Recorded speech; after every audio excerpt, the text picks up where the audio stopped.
Hi everyone, welcome back to my channel. My name is Shubham. आज की video में हम बात करने वाले हैं डाटा एनालिटिक्स जॉब के बारे में, जिसके लिए कोई भी इंडियन किसी भी स्टेट एंड सिटी से अप्लाई कर सकता है।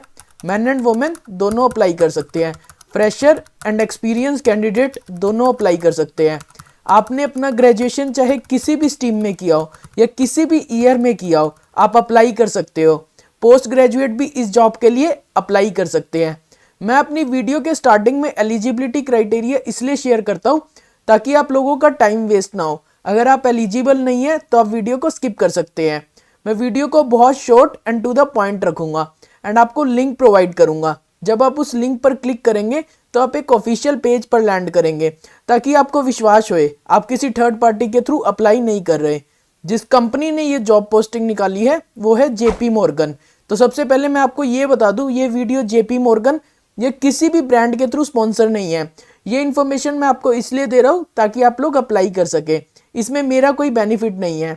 तो मैं आपको जेपी मॉर्गन कंपनी का थोड़ा सा इंट्रोडक्शन दे देता हूँ। जेपी मॉर्गन एक फाइनेंशियल बैंकिंग कंपनी है जहाँ पे more than 3 lakh employees work करते हैं। इसका हेडक्वार्टर बेस है न्यूयॉर्क यूएसए के अंदर। जेपी मॉर्गन जिन सर्विसेज में मेजरली डील करती है उसमें हमारी फर्स्ट आती है कमर्शियल बैंकिंग सर्विसेज, सेकंड आती है investment banking services and third आती है फॉरेन एक्सचेंज सर्विसेज। तो इन सर्विसेज के बारे में मैं आपको थोड़ा सा इंट्रोडक्शन दे देता हूँ। कमर्शियल बैंकिंग सर्विसेज के अंदर अगर किसी कस्टमर को अपना अकाउंट ओपन करवाना है, सेविंग अकाउंट, करेंट अकाउंट और बैंक चेक्स वगैरह, cash deposit and debit cards, जो भी ये सारी फैसिलिटीज आती है ये आती है हमारी कमर्शियल बैंकिंग के अंदर। सेकंड में आती है हमारी इन्वेस्टमेंट बैंकिंग सर्विसेज, जिसके अंदर बेसिकली जो है जेपी मॉर्गन लोन्स प्रोवाइड करती है बड़ी बड़ी फर्म्स को, कंपनीज को, और इन्वेस्टमेंट करती है उनके जो शेयर्स में अपने रिवेन्यू को बढ़ाने के लिए। थर्ड हमारी सर्विस आती है foreign exchange services. Let's say आप एक इंडियन सिटीजन हो, आपको अपनी करेंसी को आईएनआर को कन्वर्ट करवाना है यूएस डॉलर में, यूएसडी के अंदर, एंड किसी भी कंट्री की करेंसी आपको चेंज करनी है तो उस सर्विस के अंदर ये आपको सपोर्ट करती है फाइनेंशियल एक्सचेंज में। इसके साथ साथ जेपी मॉर्गन को रिसेंट में काफी सारे अवार्ड्स भी मिले हैं विद इन 2023 ईयर ओनली। और अगर आपको ये कैसी कंपनी देख रहे हैं जहाँ पे अच्छा वर्क लाइफ बैलेंस है, अच्छा वर्क कल्चर है एंड आप लंबे टाइम के लिए काम करना चाहते हो, तो I will recommend JP Morgan to you, but this is based on my personal experience. तो आइए देख लेते हैं ये जो प्रोफाइल है डाटा एनालिटिक्स, इसमें एग्जैक्टली चाहिए क्या।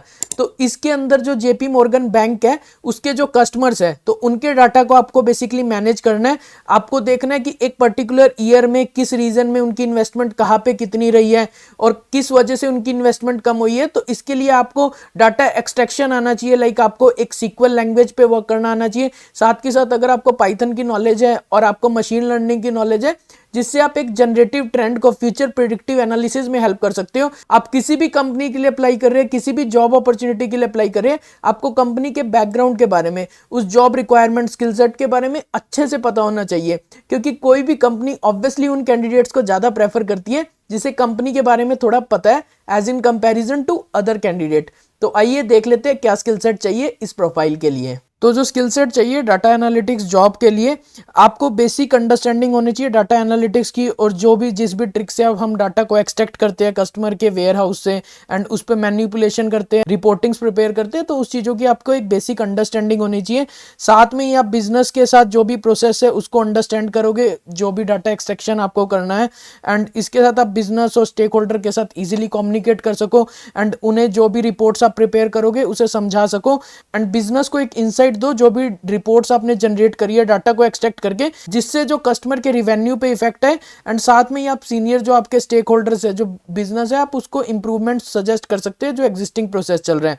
जो क्वालिफिकेशन चाहिए इसके लिए, अगर आपने पहले किसी डोमेन में काम किया हुआ है तो वो आपके लिए एक एड ऑन एडवांटेज काम करेगा। आपने बैंकिंग सेक्टर में या ई कॉमर्स सेक्टर में पहले वर्क किया हुआ है, और जो प्रोग्रामिंग लैंग्वेज की आपको नॉलेज होनी चाहिए, आपको एक shell scripting language, Python, structure query language की और एनालिटिक टूल्स के बारे में पता होनी चाहिए, लाइक एल्ट्रिक्स, टैब्लू, किसी चीज की आपको नॉलेज होनी चाहिए। साथ के साथ आप डिजाइन कर सकोगे जो भी डाटा सॉल्यूशंस आपने प्रोवाइड करने, लाइक आप एक्सट्रैक्ट करोगे डाटा को, उस डाटा को मॉडल करोगे, मैनिपुलेट करोगे एंड उस डाटा पे रिपोर्ट्स प्रिपेयर करोगे, बेसिकली विजुअलाइजेशन।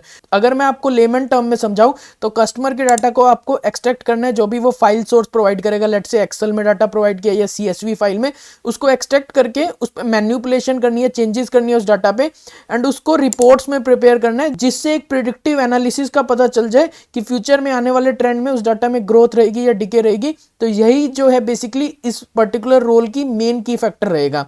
साथ में आप बिजनेस पार्टनर के साथ इजी से कम्युनिकेट कर सको एंड इसके लिए आपके इंटरेक्टिव स्किल्स बहुत अच्छे होने चाहिए। जो प्रेफर्ड क्वालिफिकेशन है बैचलर इन इंजीनियरिंग, तो आपने किसी भी स्ट्रीम में या किसी भी ईयर में किया तो आप एप्लीकेबल हो। फ्रेशर एंड एक्सपीरियंस कैंडिडेट दोनों इस जॉब के लिए एप्लीकेबल है। तो इसमें अगर आपके पास कोई प्रीवियस एक्सपीरियंस नहीं है तो भी आप इस जॉब के लिए अप्लाई कर सकते हो। एंड अगर आप एक एक्सपीरियंस कैंडिडेट हो, आपको प्रोग्रामिंग लैंग्वेज की ऑलरेडी नॉलेज है, तो भी आप इस जॉब के लिए अप्लाई कर सकते हो। और एमबीए कैंडिडेट्स भी इस जॉब के लिए अप्लाई कर सकते हैं। So let's see how to apply for this. मैं आपको अपनी वीडियो के डिस्क्रिप्शन में लिंक प्रोवाइड करूंगा। जब आप उस लिंक पर क्लिक करेंगे तो आप एक ऐसे ऑफिशियल पेज पर लैंड करेंगे। आप किसी थर्ड पार्टी के थ्रू अप्लाई नहीं कर रहे। बॉटम में आपको अप्लाई नाउ का ऑप्शन दिखेगा। अप्लाई नाउ पर क्लिक करो, फॉर्म को फिल करो एंड सबमिट कर दो। सो यही है इजी सा प्रोसेस अप्लाई करने के लिए। Thanks for watching the video. अगर आपको कोई भी डाउट है आप मुझसे कमेंट सेक्शन में पूछ सकते हो।